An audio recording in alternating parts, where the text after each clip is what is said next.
Kam aš naudoju carrot seed, morkų eterinį aliejų? Dažniausiai naudoju vasarą, einant į saulę ar po saulės vonių, arba tiesiog kaip dalis naktinio odos serumo. Labai ramina, drėkina, regeneruoja mūsų odą. Jei noriu įdegti, tai tiesiog paimu morkų eterinio aliejaus ir augalinio aliejaus, silašinu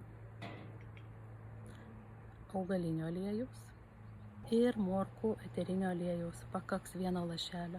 Aktyvuoju molekulės, padengiu savo veido odą.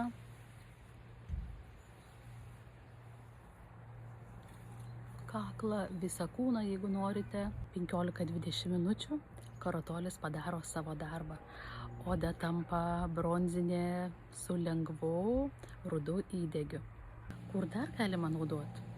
Tai tiesiog limfos detoksikacijai arba natūraliam organizmo valymui.